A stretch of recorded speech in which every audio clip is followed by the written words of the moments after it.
I guarantee you've watched the likes of Crankworx, Whistler, Red Bull Rampage and wonder how the hell do those guys get to the level that they're at. It's because they have training places like this behind me. This is a track down in Cornwall.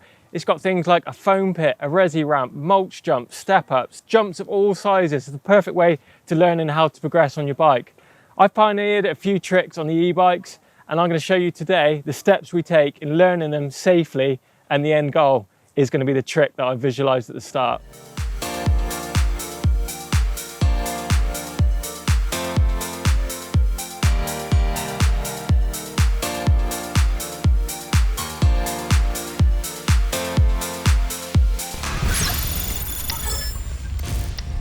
So the trick I'm going to be learning today is the 360.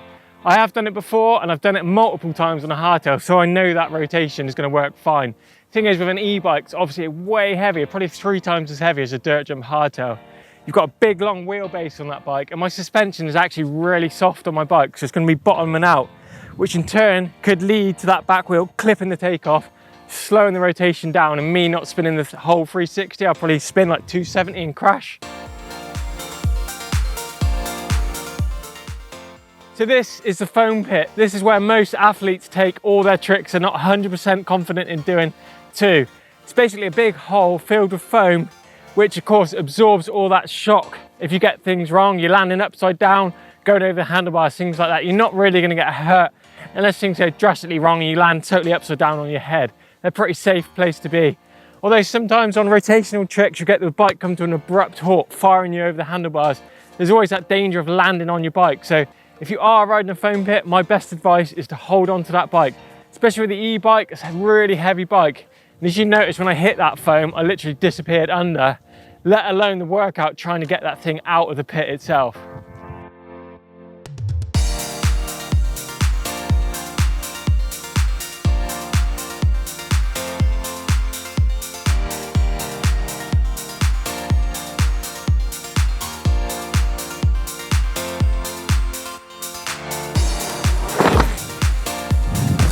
Oh my God. I'm under the foam, I can't even see. Oh, as much as I love foam pits, it's a workout in itself, just getting out of these things. Even with just a dirt jump bike, they're a nightmare. But you add 25 kilo e-bike into the mix, it doesn't make things any easier.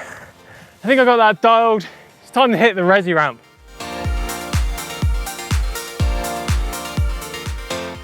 So this is the resi-ramp. It's the next step on from the foam pit. It's a big soft landing. It's basically rubber sheets with mattresses below.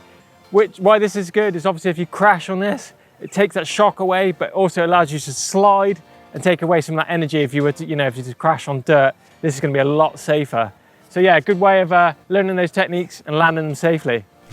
So I think this jump is going to be pretty predictable. It's exactly the same takeoff as the foam pit I was riding earlier. So I know what to expect as soon as I hit this. So one thing when you are riding all these different training sort of aids is to wear protection, especially the resi. I'd advise wearing a long sleeve top, knee pads definitely, because these things can burn, especially if you hit the ground fast, you slide along and get your skin burnt off easy.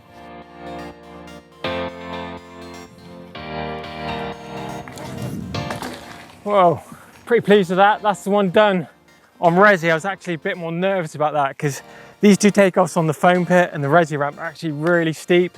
And as you see, this bike's set up quite soft at the minute. So when I hit such a steep takeoff, the bike is really bottoming out in that takeoff. And obviously I'm bottoming out, but I'm trying to turn the bike as well. So getting a lot of tire rub and scrub off that back wheel.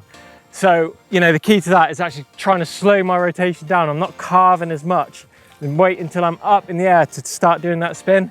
But yeah, I'm feeling confident on that. I reckon it's time to hit the mulch jump. Wish me luck.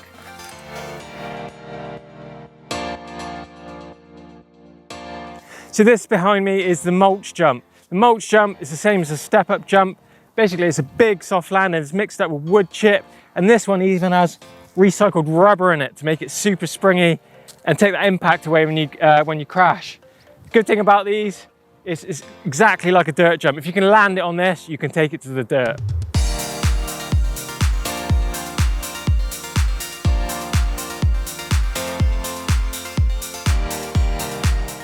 Progression is a really important part of your riding. Every time you ride, if you go out and push yourself, you're going to learn new tricks. Really helps keep an interest, keeps you fresh in the sport.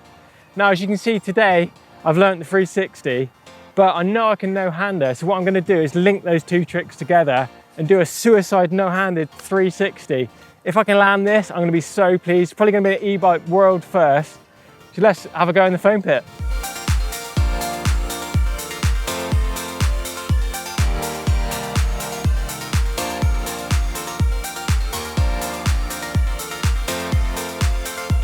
Whoa, pretty pleased with that. The rotation felt bang on, the extension felt good. I know it's into foam, but it's the first step to learning the next stage of progression. I know that I can do this now. I reckon I should take it to the resi next. But it's been a big session today. I'm tired and I'm not going to be trying new tricks when I'm tired. So that's it for today. It's another notch up the ladder, but keep your eyes peeled. Next stage is the suicide 360. So I really hope you've enjoyed this video today on progression and pushing myself to land these tricks safely. If you've enjoyed this video, don't forget to check out me on how to free ride your e-bike. Don't forget to give us a thumbs up, a like, drop us some comments in the box below. And don't forget to subscribe to EMBN if you haven't already done so.